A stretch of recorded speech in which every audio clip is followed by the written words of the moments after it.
So experts and government officials start gathering here in Singapore this Sunday for the World Cities Summit.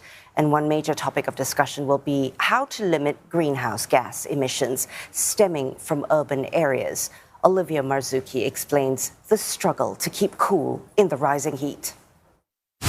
Cities produce 70% of global emissions, but the task of reducing them has become harder as our planet warms up.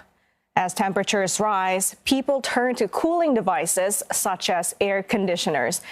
But while these units cool the indoor environment, the heat is commonly transferred outside, where it contributes to the urban island heat effect.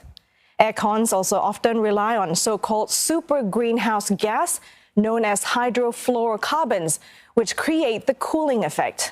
Now, if those carbons are not properly disposed of when aircons reach the end of their life cycle, they will exacerbate climate change.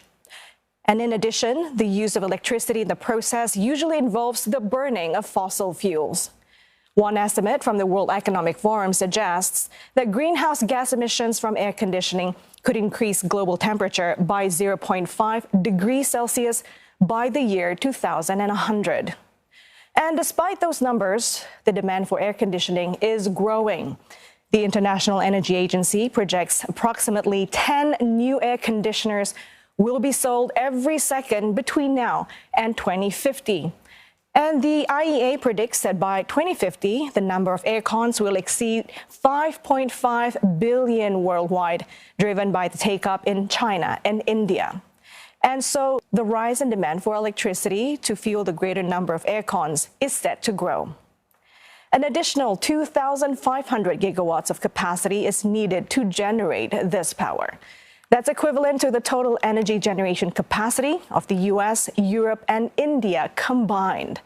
One study by the Center for Sustainable Cooling suggests that carbon dioxide emissions from cooling devices could rise to at least 3.5 gigatons a year by 2050. That's more than 9% of last year's global CO2 emissions. That's going to feed back into the greenhouse effect. The consensus is that cities need to rethink their approach in the face of growing impact of global warming and the urban heat island effect, to balance our desire to stay cool with the need to keep the planet from heating up even more.